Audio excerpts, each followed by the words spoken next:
I once knew a nigga whose real name was William. His primary concern was making $1 million, being the illest hustler that the world ever seen. He used to fuck movie stars and sniff coke in his dreams. A corrupted young mind at the age of 13. Nigga never had a father and his mom was a fiend. She put the pipe down, but for every year she was sober, her son's heart simultaneously grew colder. He started hanging out, selling bags in the projects, checking the young chicks looking for hit and run prospects. He was fascinated by material objects, but he understood money never brought respect. He built a reputation cause he could hustle and steal, but got locked once and didn't hesitate to squeal. So criminals he chilled with didn't think he was real. You see, me and niggas like this have never been equal. I don't project my insecurities on other people. He fiended for props like addicts with pipes and needles, and so he felt he had to prove to everyone he was evil. A feeble-minded young man with infinite potential, the product of a ghetto-bred capitalistic mental. Coincidentally, dropped out of school to sell weed, dancing with the devil, smoked until his eyes would bleed. But he was sick of selling trees and gave in to his greed.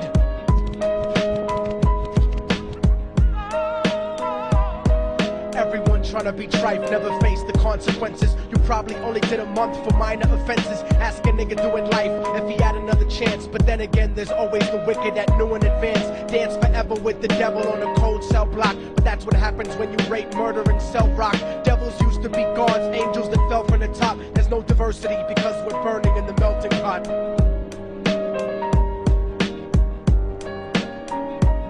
So Billy started robbing niggas, anything he could do to get his respect back in the eyes of his crew. Starting fights over little shit up on the block. Stepped up to selling mothers and brothers to crack rock. Working overtime, making money for the crack spot. Hit the jackpot and wanted to move up to cocaine. Fulfilling the Scarface fantasy stuck in his brain. Tired of the block niggas treating him the same. He wanted to be major like the cutthroats and the thugs. But when he tried to step to him, niggas showed him no love. They told him any motherfucking coward can sell drugs. Any bitch nigga with a gun can bust slugs.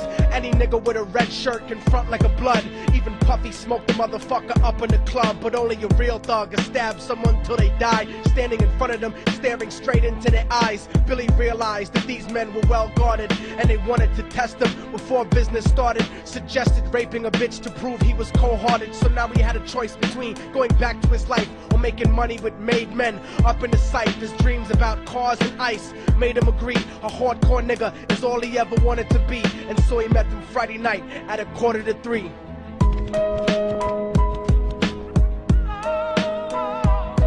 Everyone trying to be trife never faced the consequences. You probably only did a month for minor offenses. Ask a nigga doing life if he had another chance. But then again, there's always the wicked that knew in advance. Dance forever with the devil on a cold cell block. But that's what happens when you rape, murder, and sell rock.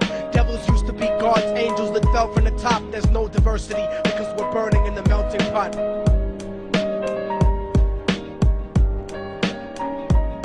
They drove around the project slow while it was raining, smoking blunts, drinking and joking for entertainment, until they saw a woman on the street walking alone, 3 in the morning, coming back from work on her way home. And so they quietly got out the car and followed her. Walking through the projects, the darkness swallowed her. They wrapped her shirt around their head and knocked her onto the floor. This is it, kid, now you got your chance to be raw. So Billy yoked her up and grabbed the chick by the hair and dragged her into a lobby that had nobody there. She struggled hard, but they forced her to go up the stairs. They got to the roof and then held her down on the ground, screaming, "Shut the fuck up and stop moving around." The shirt covered her face, but she screamed and clawed. So Billy stomped on the bitch till he broke in her jaw. Them dirty bastards knew exactly what they were doing. They kicked her until they cracked her ribs and she stopped moving. Blood leaking through the cloth, she cried silently. And then they all proceeded to rape her violently. Billy was made to go first, but each of them took a turn, ripping her up and choking her until her throat burned. Her broken jaw mumbled for God, but they weren't concerned. When they were done and she was lying bloody, broken and bruised, one of them niggas pulled out a brand new 22.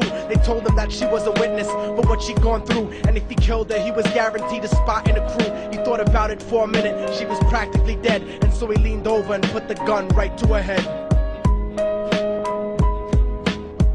I'm falling and I can't turn back.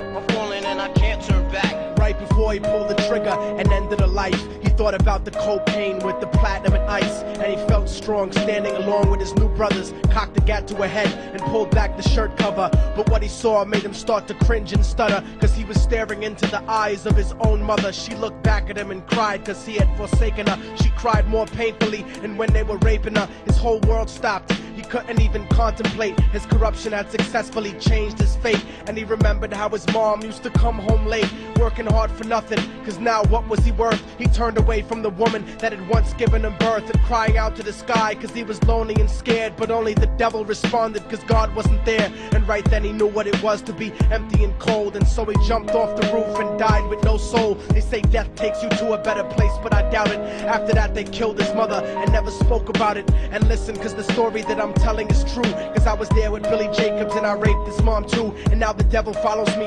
everywhere that I go. In fact, I'm sure he's standing among one of you at my shows, in every street cipher listening to Little Thug's flow. He could be standing right next to you and you wouldn't know. The devil grows inside the hearts of the selfish and wicked. White, brown, yellow and black color is not restricted. You have a self-destructive destiny when you're inflicted, and you'll be one of God's children that fell from the top. There's no diversity because we're burning in the melting pot. So when the devil wants to dance with you, you better say never, because a dance with the devil might last you forever.